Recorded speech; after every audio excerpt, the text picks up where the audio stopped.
Hello, my name is Analaura Trivellato. I'm here to talk to you about a research I have conducted on energy mindfulness and its effects on stress, anxiety, depression, and energy balance. So this is a research that came out of my huge curiosity to understand the subtle energy, but also how it works on people. I have been teaching this for long years, more than 20, 25 years, and I have been having a lot of accounts of students saying about its positive results, but it has never been like properly measured or cataloged before. And I was always curious to understand what would be the element that make these work for them, if it works for them, as they said it worked for them. So was this because of the setting? Was this face-to-face setting? Was this because they had some like psychic powers, or they were gifted in certain ways, or their own tendencies, I don't know? Or would it be because of the technique itself, or was this just a placebo effect? And I always wanted to understand this. And now I have come to the conclusion after doing this research that it seems it does not depend on any of these things. All of these things seem to be quite irrelevant in the end. So at least from this research, people didn't have any knowledge, any theoretical knowledge about the so-called subtle energies or chakras. They didn't seem to have any extraordinary powers. They were not mystical. They didn't do any kind of rituals or anything. And they didn't necessarily believe on that. I didn't request them to believe on anything. And that was quite interesting, because it comes that lay people can also apply energy, can also do something with their own energy, just having good instructions. And therefore they have the ability to produce like psychokinesis or healing or other phenomena that comes out of the subtle energy. And it seems that everyone can produce that. So that was quite interesting. Also, what is novel on what I have done? The number one is that the technique has not been applied as a mindfulness technique before. It has the characteristic, but it hasn't been applied in this way. Also, its effects have never been measured as far as I know. And also the instrument itself to measure the results is something that had to be created for this research. So let me show you and tell you a little bit about the technique itself. What is it? The technique is something that I called here energy mindfulness, and it's also known as VELO, which is an acronym for voluntary energetic longitudinal oscillation. So the VELO name is very good because it describes the procedure in itself, which is a voluntary movement, an oscillation of energy that is longitudinal inside of the body of the person. So I am using what is called subtle energy.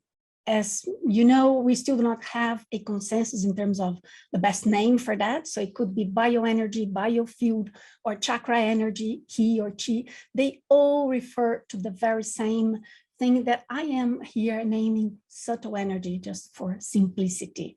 The technique itself is not new. Actually, it's started being having a reference of that, or the first one that is known is the ancient Buddhist scripts, and they were describing then something that would follow through their bodies, and they would have that kind of sensation when they would be having a transcendent a phenomena. Then later on, Vipassana have used something similar. Silvan Muldoon also have mentioned these kind of currents of kind of vibration. This is how it was described, especially in this case related to out-of-body experience. Robert Monroe as well have mentioned about vibrations in the body. Valdo Vieira have also popularized that in Brazil. And Nancy Trivellato, who's my sister, have coined the name VELO, the voluntary energetic longitudinal oscillation. And she studied the attributes of this technique to try to understand what would be most important in bringing the effectiveness of the technique. And this is the one that I have used with the participants. Why I used mindfulness and why I am doing this as a mindfulness, energy mindfulness. Number one, because it's similar to mindfulness. It just, people learn to control their mind, their attention. It has the decentering property. It means it alters the relationship we have with our thoughts, our emotions, our body sensations, and our subtle energy as well. And also it does have the disidentification from these elements. So now about the instrument. How did I measure this? First of all, I used a widely known as a basis, a widely known scale that is called DAS, and it's DAS 21 because it has 21 questions.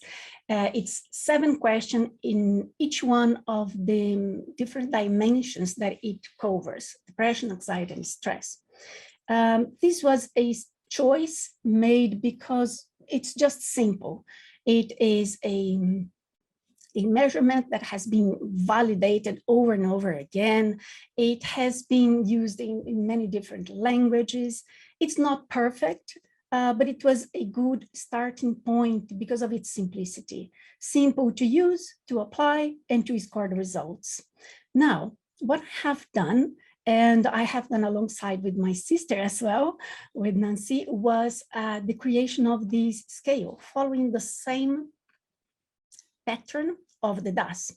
So it is a negative statements, and it's a 4-point Likert scale. The higher the score, the more you have of that something in the question. So in the case of the energy, the subtle energy scale, we have measured these dimensions: self-defense, field stability, energy sensitivity, sustained energy cohesion, sleep quality, energy strength, and resilience against intrusion. So each one of the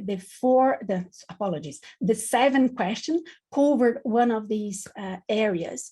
And at least in this research, it had a very good internal consistency on having the Kronbach alpha at 0.81. So that was not a bad for a starting one. So what did I do? First of all, I requested people to answer a questionnaire, pre and post research period, the period in which they would be applying the technique that I have just mentioned. They answered the questionnaire at the same time, and it was exactly the same for all the groups.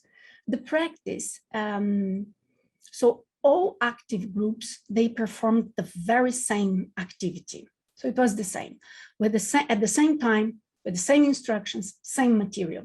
So what I gave to them was an audio guide that they would use. I gave written instructions, a video with special effects so they could see what it would be. And I was just instructing them little by little, but the same instruction for everyone. And what I requested them was to perform the VELO as many times as possible, at a minimum of 3 times a day. I have provided them all with the same material, and we applied that for 25 days. Now, I had a lot of challenges to do that. Number one was, how would I measure the results against you? Would I use a placebo? What would be the placebo? Would it be an activity that would be a sham activity, something that would bring them nothing? And it was quite hard to find out. So I ended up having a control group that was an inactive control group. So exactly at the same time, they responded to the questionnaires and they were doing nothing at that time. And I'm going to tell you how I divided the groups in a minute. So, but I had a lot of challenges. it would be a big effort for them, in a sense, because it requires more than the regular mindfulness. You imagine if in mindfulness, they need to train their attention, to pay attention to their emotions, or to a taste or a sound or a movement. It has many types of different types of mindfulness.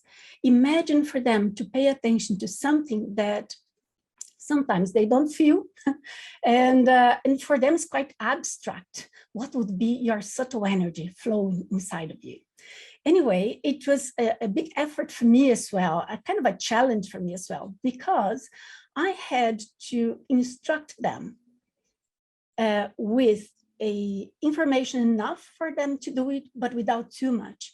I in no moment have mentioned, for example, the name of the technique or the name of other institutions or the IAC which also teach these kind of techniques. So I offered them, I had as little contact as possible, right? And the other challenge that I had was the doses. The regular mindfulness, for example, the stress reduction mindfulness that is so known, it started in the 70s. It requires 8 weeks of practice to become a habit and to bring the positive effects. So what would be the doses necessary each day, the frequency, and so on? So I decided to do as I have mentioned here.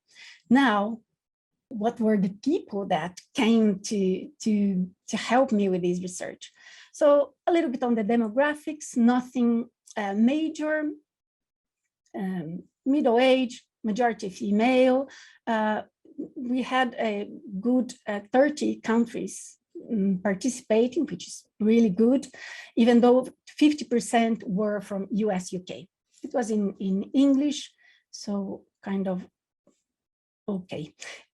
Inclusion exclusion criteria. So let me explain to you a little bit how I worked with these people after they have enrolled. Number one is that I randomized only these 2 groups that I called group 1 and group 2. The group 1 was active, therefore they applied the technique throughout these 25 days. And the group 2 was inactive, they were on wait list. The 2 groups, they were randomized one by one, and they had no knowledge, previous knowledge, training. They have never attended any training or workshop courses at the IAC, International Academy of Consciousness, so they didn't know about us. And they have not applied, practiced themselves anything. Even people who have applied or created their own practice, I put them on a separate group, which was the group number 3. The group number 3 was everyone else. So people who have been practicing something, different types of practices, not only mindfulness, not only energy related. So any kind of practice they would be having on the last 3 months would then make me to put them here. Would be an exclusion from the groups 1 and 2, which are the ones that I think matter a lot or most here. And the group 4 was really small because it was a little bit of some people who were taking psychotropic drugs. And I did not mix them with the other ones in order not to confuse the results. In the end, I had, so I have a total applicants 541, but the full registration for 400. In time 1, I have 344 people, and on time 2 means the questionnaire 2, I had 229 people responding. Here you have people on time 1, time 2, time 1, time 2, and so on. Now, a little bit of the results. So the anxiety, first of all, let me explain here. Pre-test in blue, post-test in red. It's as simple as the higher the number, the higher the anxiety in this case. So if you had a 3, or this pre-test was a 4 and now it's a 3, so obviously it reduced the the anxiety. And interestingly, everyone has seemed to have improved in terms of anxiety. I don't know exactly why. I would imagine perhaps they were expecting something positive to come, and that in itself have reduced anxiety. Now, on depression, you see that the group 2 is the inactive group, so they were doing nothing, and they did not have any changes. But the group 1 improved 3 and 4 as well.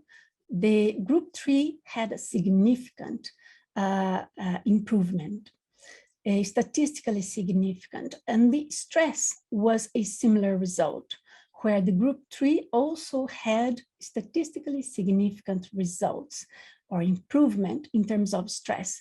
The group 2, that is the inactive group, actually have worsened a little bit in terms of the stress. It could be because it was at the end of 2020 and all the situation may have impacted, obviously, but impacted everyone. And the group 1 also had an improvement. Now, what is the interesting one here is the energy effects that I was mostly curious about. And the group 2 had no changes whatsoever. The group 1, with no practice, no knowledge, no training courses, had also a significant improvement. And the group 3, the same. So it's known that mindfulness improves stress, depression, and anxiety. It has been used for that for a few decades, and it became very popular because of these aspects. So there is nothing actually novel in showing that mindfulness can improve these aspects. So let me show you a little bit of a summary of the results here. Anxiety, as you have seen, everyone seemed to have improved. Perhaps the anticipation of something positive to come, that is something that generally can improve anxiety. Anyways, the group 3 seemed to have had a significant result in every single item here. So we do not know exactly why.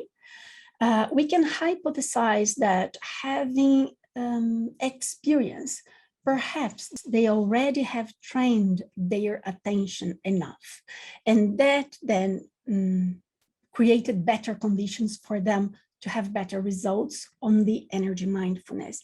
It could be that that is the case, and also it would be a reiteration that practice matters. That's what mindfulness shows. We need to practice. Just knowing a technique or a procedure does not bring you anything. You really need to do something in regards to that.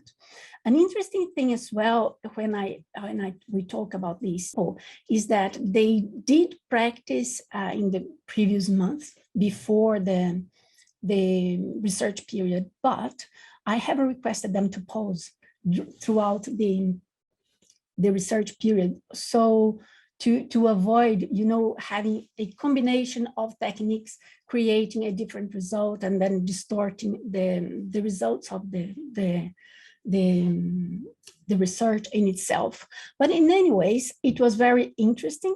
And most of all, the energy one, because these people had significant results, statistically significant results on the energy balance. And these were people on group 1, which means people with no previous knowledge or anything. They were just asking me even about this. And the people had no idea what I was measuring. Some people, for example, sent me a message on an email on the questionnaire 1. I think you sent me the wrong questionnaire because that's not what we are doing here. So I suppose that's a positive thing. And the group 3 also had a significant results, and the group 2 had actually 0 change. It's as if they have done exactly the same questionnaire and given exactly the same questions. That was really, really interesting. And it shows something, or at least it's an indication that the results here seem to be real, seem not to be just a placebo effect, or at least that's what it shows, or the evidence points to. Now, another interesting outcome of this research is that I started receiving emails throughout the research. And even though I wanted to do a quantitative one, I ended up having very interesting accounts, and I would probably do a qualitative one. And this was completely unexpected. And it was spontaneous for these people to write me about this. So here I have collected some of the phrases just to give you a flavor of what people said about the application of this energy mindfulness or VELO technique. So people have mentioned about, for example, energy and emotional, having more stability. For example, just reading some of them for you here. Some people said, despite a life-threatening situation with a family member, I was able to remain calmer and more level-headed. People say, not sure how to explain it, but I handled difficult emotional confrontations from a fine place of calm and stability. And some people have mentioned about feeling unexplainable calmness and peacefulness.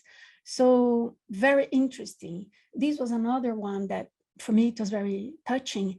A person who have a mother with dementia and said that life has become calmer and more manageable since I do the practice. Also, when the mother has a psychotic episode, I can calm down much faster if I start exercising as soon as I can. And over time, we have been able to live a life more pleasantly, regardless of what is happening. So it seems interesting. Other ones, I'm calmer, happier, improved sleep. A lot of people have said they improved sleep quality. They feel more energy. My concentration has improved. Yeah, understandably, I would say. But anyways, I felt I felt much less tired after a work day. I have much better control over my emotions.